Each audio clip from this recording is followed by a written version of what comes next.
What's a nice thing someone did that you later realized was manipulation? I used to think my husband Ethan was the kindest man I had ever met. We met at a charity event, one of those glitzy auctions where people pretend they care about saving forests while sipping overpriced wine. I was volunteering on the event team. Ethan, he bid $25,000 on a custom doghouse for a rescue pup. Everyone clapped. I smiled. He found me after, said he didn't even have a dog, just wanted to help the cause. His charm was warm, not flashy.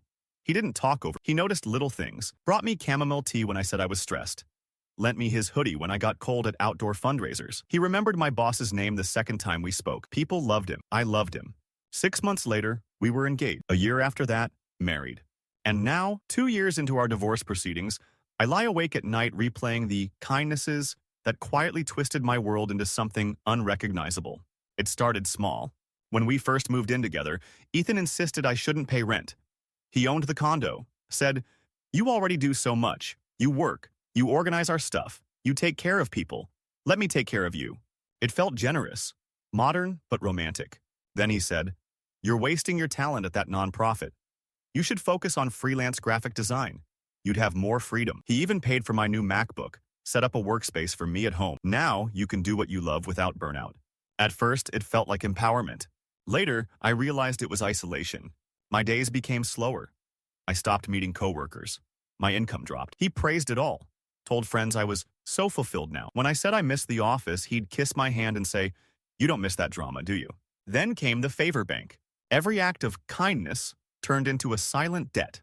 He'd say things like, "I turned down a big trip to Cabo because I didn't want to leave you alone. I helped you with taxes because I knew that stuff stresses you out. Remember how I took care of your mom that week? I just wish you had my back more." It always came with a smile, a soft voice, but it chipped away at me. The first moment I truly felt trapped was after I turned down a job offer. A solid one, remote, decent pay, great team. I was excited. Ethan cooked a fancy dinner the night I told him, lit candles, made my favorite risotto, and then, as we ate, he looked at me and said, "I love how supportive you are of us. That job? It would have changed your whole schedule. We wouldn't have dinners like this anymore. You'd be exhausted. I'm proud of you for choosing us over work." I hadn't chosen anything. He had already convinced me it wasn't right. I remember smiling, saying, "Yeah, I think I made the right call." He kissed me, whispered, "You always do." My stomach hurt the rest of the night. A year into marriage, the mask started cracking.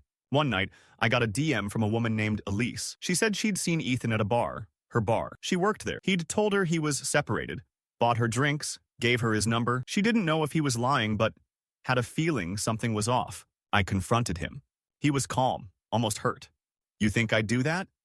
After everything I've done for you?" I showed him the screenshots. He sighed like a disappointed teacher. "She's lying, probably wants money or attention." He never raised his voice, just gave me a hug and said, "I'm sorry this is upsetting you." And just like that, the issue died. I buried it. Felt ashamed for doubting him. But the next month, I found a burner phone in his sock drawer. That's when I started keeping notes. Passwords, messages, Venmo transfers, Uber receipts. I made a folder, named it Just In Case. Not for court, not yet. Just for sanity. Then came Claire. She was a girl I'd met once briefly, at a brunch Ethan dragged me to. Pretty, younger, had that cool girl vibe I never pulled off. He started bringing her up casual. Claire said that new Thai place is amazing. Claire mentioned this new productivity app. Want me to show you? Claire's boyfriend is a software engineer. He might know someone looking for a designer. At first, I thought I was paranoid. Then he invited her over to our home for a movie night. I said no. He said, "Don't be weird, it's just a friend thing." I stood my ground. He dropped it. But I found her earring under our couch cushion 2 days later. I didn't explode. I didn't confront him. I took a photo, added it to the folder. Then came my birthday. He surprised me with a gift. A printed photo book. Photos of us. Notes scribbled in the margins. Our love story. My favorite quote on the back cover. I cried. Not from joy, but because I suddenly realized half the pictures were ones I'd posted myself from my social media. The rest? All from the first year. Nothing recent. No new memories. Just the highlight reel from before I started suspecting him. I think he made that book to distract me. It almost worked. But that night, I watched him sleep. Peaceful, innocent looking, and I whispered to myself, "You're not crazy." The next day, I reached out to Elise, then Claire. What I learned shattered everything. Claire answered faster than I expected. We met at a downtown cafe. Neutral territory. She came alone, no makeup, hair tied back, nervous but composed. I introduced myself. Her face tightened with guilt the moment I said, "I'm Ethan's wife." "I didn't know," she said quickly before I could even begin. She explained that she had met Ethan at a conference. He told her he was in the middle of a trial separation, that things with his wife were amicable, just sad. He said I was the one who wanted out, that I didn't believe in him anymore, and that he wasn't ready to date but didn't want to be alone.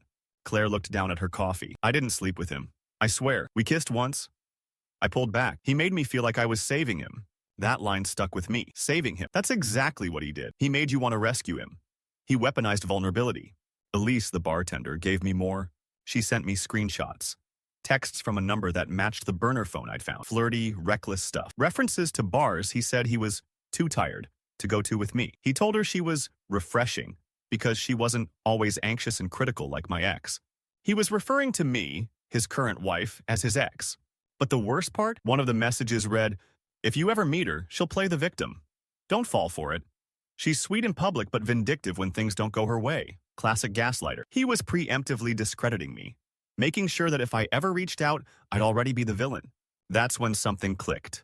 All those tiny things he did for me, the tea, the hoodie, the workspace, they weren't generosity. They were deposits in a manipulation account. So when I dared to question him, he could overdraft on guilt and win. After meeting Elise and Claire, I cried for days. Not because he cheated, not even because he lied, but because I finally realized I had never been in control. Even my sense of gratitude had been engineered. I hired a lawyer, not to file for divorce yet, but to ask questions about shared property, about my rights, about the burner phone, about his investments using our joint funds. The lawyer was sharp, quietly horrified but professional. She asked if I had documentation. I opened the folder. "It's all here." She looked me dead in the eye and said, "You need to leave. Quietly, strategically, before he knows you figured it out." I started planning, and then, like clockwork, Ethan changed. Suddenly, he was so attentive. Started bringing me flowers again, made dinner, rubbed my feet, said, "I know things have been off. I miss us." At one point, he cried. Actual tears. Said he didn't want to lose the woman who believed in him when no one else did. Part of me wanted to believe it was real, but I knew what he was doing. He'd found something, maybe a clue that I was slipping away, and he was reeling me back in, slowly, with kindness. Again, the last straw was the therapy session. He booked it for us, said he wanted to heal together. I went, mostly to gather more evidence. The therapist was sweet, neutral. Ethan played his part perfect, talked about his confusion, his shame, his desire to build trust. And then he turned to me and said, "I just feel like you never acknowledge the things I do for you." That line broke me. I stared at him, at the therapist, at the plants in the office, and I said, "Do you want to thank you for letting me exist?" He blinked. I stood up. "I'll send you the appreciation letter with my lawyer's name." I walked out. He didn't follow. 2 days later, he started sending me flowers again, with notes like, "I know you're hurting. I still believe in us. You're the love of my life. Please don't let go yet. I forgive you for walking out. I know it wasn't really you."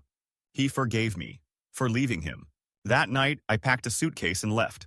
I didn't say goodbye, didn't leave a note, just vanished into the apartment of a friend he didn't know existed. I changed my number, transferred funds, froze credit, blocked him.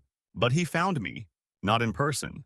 He emailed my mother, wrote a long, emotionally manipulative letter about how I was sick, how he was worried, how he just wanted to make sure I was safe. My mother, bless her, forwarded it to me and said, "Is this man insane?" I told her everything. She cried, and then said something I'll never forget. "He didn't love you. He owned you." The divorce process began that week. But Ethan didn't let go easily. He fought every step of the way, and then he pulled her into it. Claire. Claire called me crying. He told me I had to testify. I was in the middle of packing boxes, still half camped at my friend's apartment when she said it. My stomach dropped. "What do you mean testify?" She sniffled. "He says your lawyer's trying to paint him as a predator, and he just wants me to give context. He says I'm a character witness, that it's not a big deal." He was using her now. The same woman he once lied to, groomed, and emotionally manipulated, he was now leaning on her as his defense. I tried to stay calm. "Claire, you're not legally required to do anything unless subpoenaed. Did he give you papers?" "No, just guilt." Of course, Ethan didn't use violence, or shouting, or threats. He used compliments. He used favors. He used the story of being a misunderstood good guy who needed someone to vouch for him. It was the same playbook he'd always used on me. Claire didn't testify. I made sure of that. My lawyer sent Ethan's attorney a formal letter warning that any attempt to coerce third parties into fabricated statements would result in counter-litigation. Claire blocked him after. She messaged me one final time. "I'm so sorry, I see it now. Thank you for not hating." And just like that, another of Ethan's dominoes collapsed. But he wasn't finished. Not even close. A week later, I got a call from the HR department of a nonprofit I'd worked with 2 years ago. "We've received an anonymous concern about your handling of donor records," the woman said. My blood went cold. It was fake. I knew it was fake. I had never even been on the finance side of that organization. I helped with campaigns and design. I asked if they could forward the report. They did. It came from an account named TruthSeeker84. I don't know how, but I just knew it was him. My lawyer agreed. Retaliation. And now it was on record. A pattern was emerging, one that made him look less like a victim and more like a man spiraling because he lost control. Then came the apologies.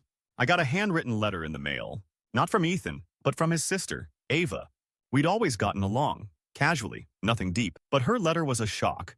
I don't know what he told you about our family, but growing up with Ethan was always like walking on glass. I wish I could say I'm surprised, but I'm not. If you ever need someone to tell the truth in court, I will. I sat down. I read the letter again. And then I sobbed. Not because it hurt, but because, for the first time in months, I felt seen. I'd spent so long second-guessing myself that having anyone say, "Yeah, that happened, and you're not crazy," cracked something open in me. I sent Ava a message. We had coffee. She shared stories. His high school girlfriend who dropped off the face of the earth. The neighbor girl he dated briefly, who suddenly switched schools. A college friend who ghosted the entire friend group after a weekend trip with Ethan. She didn't have proof, but she had patterns. "He knows exactly how much to give someone before taking everything back," she said. That line stuck with me, and it explained everything. From the birthday book, to the burner phone, to the sabotage job offer. He curated gratitude in everyone he met, and it didn't stop when the marriage ended. It just changed. The court case dragged for months. Ethan stalled everything, claimed I was emotionally unstable, said I'd cut him off from his home, even though I had filed a police report when I found him standing in the hallway outside my friend's apartment one night. Yes, that happened. He claimed he was just checking on me. The judge wasn't impressed, especially when my lawyer presented the folder, the photos, the texts, the financial records showing Ethan had withdrawn thousands from our joint account and sent it to a personal investment project that no longer existed. He said it was a crypto startup. The recipient was a woman in another state. We didn't accuse him of infidelity. We didn't have to. The paper trail told its own story. Still, Ethan's charm didn't fade. In court, he wept, talked about how love made him blind, how he thought he was helping her flourish, and how the things he did wrong were out of fear, not malice. And for a moment, I saw the judge hesitate. That scared me. It reminded me, of the 100 times I'd heard Ethan say, "I was scared," or "I just wanted the best for us," and believed it. But then my lawyer asked permission to read a quote aloud. She opened my birthday photo book, read the note Ethan had handwritten on the inside cover, to the one who never saw how lucky she was. The courtroom went silent. The judge leaned back, then asked a question. "Did you write that as a message of love or ownership?" Ethan didn't answer. The silence said everything. The judge awarded me the condo. Ethan's face didn't move. He just nodded like he knew that would happen, like it was part of a long, slow chess game, and this was a pawn he'd already written off. He even smiled at me when the gavel came down. I didn't smile back. What no one in the courtroom knew was that, just the night before, I'd gotten another delivery from Ethan. Not flowers, not letters, a gift basket, filled with all the items he used to bring me during our relationship. My favorite herbal tea, bath salts. A novel he once said reminded him of My Kindness, a tiny candle labeled Peaceful Nights. It was so rehearsed it felt surreal, like he wasn't trying to win me back. He was trying to replay the tape, rewind to the part where I was grateful, where his manipulations were still interpreted as love. I didn't even open the basket. I handed it over to my lawyer. She shook her head, laughed bitterly, and said, "This man is going to keep performing for an audience that no longer exists. It should have ended there, but it didn't." Because after the divorce was finalized, I began getting messages from people I didn't even know. A woman named Harper DM'd me on Instagram. She said she found me through a tagged photo from a mutual acquaintance. She wrote, "I think we need to talk. I was seeing Ethan, and I didn't know about you." I stared at the message, then read it again. I responded simply, "When?" She said, "Last year. We dated for about 4 months. He told me his ex-wife was emotionally unstable and disappeared after draining his money. He said he was healing, that I helped him feel like a man again." She sent screenshots. He called me the destroyer. Told her I had mental health spirals and made up cheating stories. Said I sabotaged his business deals out of jealousy. Harper was real. She sent a voice memo. Her voice cracked as she apologized. I see it now. I feel sick that I believed him. He made me feel like I was special for listening, but I was just the next state. I told her she wasn't alone, that he'd always planned the next person before he was done with the last. That being special, in his world, just meant useful. But Harper wasn't the last. Over the next few months, 4 more women reached out. Different timelines, different versions of Ethan. To some, he was the broken-hearted hero. To others, the passionate artist whose cold ex-wife didn't support his dreams. He always cried, always gave gifts, always left just enough room for them to feel like the rescuer. But eventually, the cracks showed. And when they questioned him, he'd say the same thing every time. "Wow, I thought you were different." That was his dagger. Not rage, not slurs. Disappointment. It worked better than any insult, because it made the victim think they had failed him. And yet, some of them still defended him. One even said, "He just needs therapy. He's not evil, he's just wounded." I didn't argue, because I'd said the same thing once. But here's the thing about wounds. People who want to heal don't keep infecting others. They stop the bleeding. They stitch it up. They don't walk around stabbing people and then crying about the mess. Ethan wanted to be saved, but only so he could be in control of the savior. So, I did something drastic. I wrote everything. Not here on Reddit. I created a blog, anonymized but painfully honest. No names, no photos. Just the blueprint of how manipulation can look like love when it's dressed up in flowers, therapy speak, and "I just want what's best for you." It got traction. A few thousand reads in the first week. Then tens of thousands. Then it got picked up by a mid-size women's wellness podcast. They reached out, asked if I wanted to speak anonymously. I did. The episode was titled, "Weaponized Kindness, When Love is Actually Control." I didn't name Ethan, but I didn't need to, because he knew.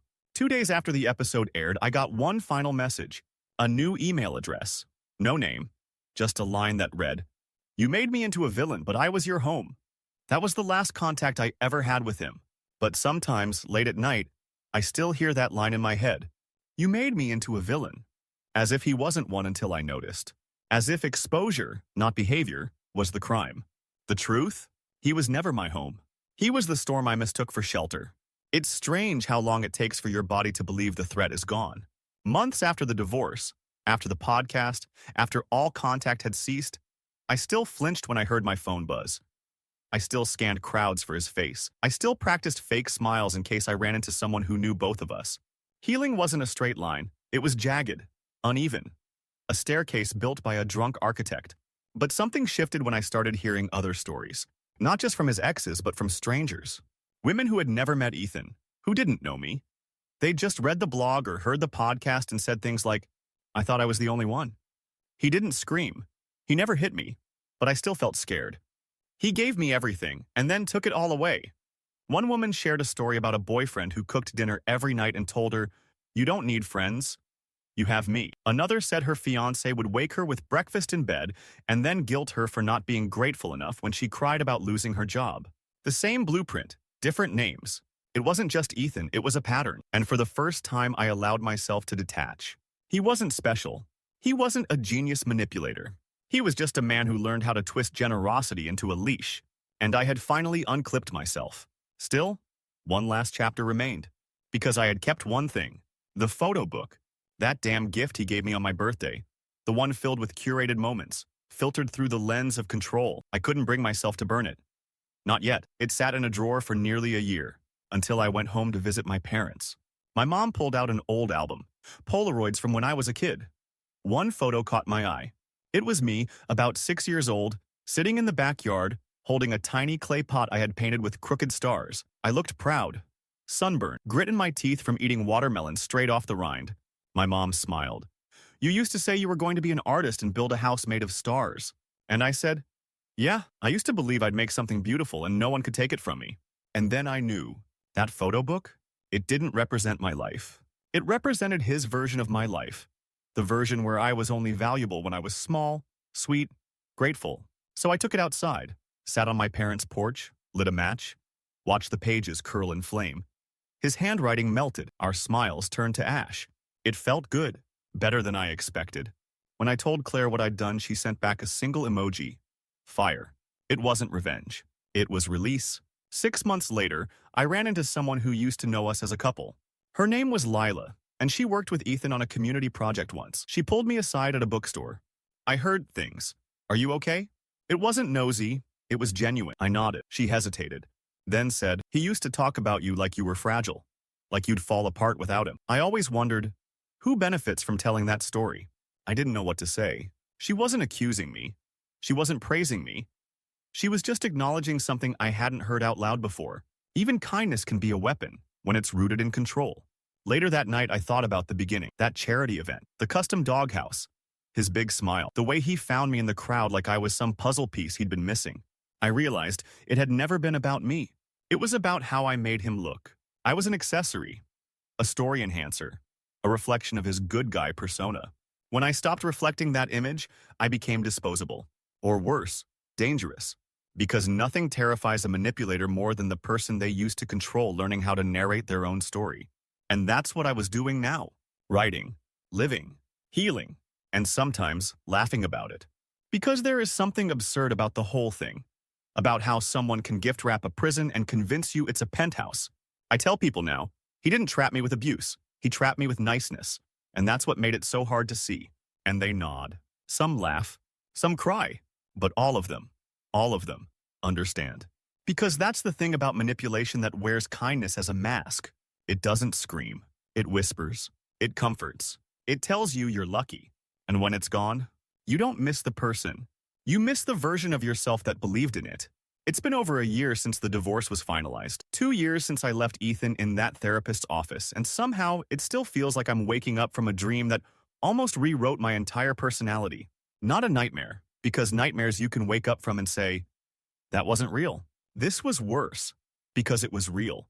And I let it happen. That's the hardest part to admit. Not the pain, not the gaslighting, not the cheating or the image maintenance or the emotional sabotage. It's the fact that I said thank you while it happened. I thanked him for undermining, for rescuing me from jobs he sabotaged, for giving me freedom he never intended to let me use. I think about that sometimes when I catch myself apologizing too much to new people, or minimizing my needs, or hesitating before saying, no, I don't want that. It stays in the wiring, but I'm learning to reprogram. It took time and therapy to realize that manipulation often hides inside admiration, that someone praising you to the skies can still be clipping your wings. I now keep a note on my fridge.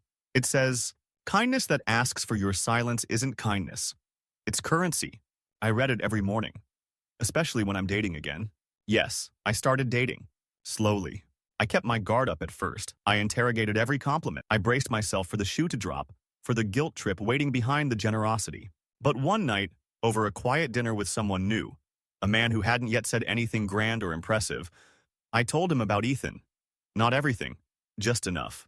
He listened. He didn't say, that's crazy or what a psycho. He said, I believe you. And for the first time in a long time, I didn't feel like I had to prove anything. I didn't feel like I owed a full emotional PowerPoint to be understood. Later, when he walked me home, he didn't try to kiss me at the door. He didn't say, but I did all this for you. He just said, thanks for the company, and meant it. It was such a small thing, but it made me realize how huge Ethan's shadow had become. How even the tiniest normal kindness now felt revolutionary. I've since stopped writing in the blog. It served its purpose, but I keep it up. Archived, no new posts, because every month without fail, I still get emails. Sometimes from people who say, this is exactly what happened to me. Other times, from people who say, I think I'm the Ethan in someone's story. Those ones hit different. Some try to excuse themselves. It was just a phase. Or, I didn't realize I was doing it. Others don't justify. They just confess. And while I don't owe them anything, I always reply with this. The difference between a villain and a human being is what you do after the mask comes off. Because that's the core of it. Manipulation isn't just a pattern. It's a choice.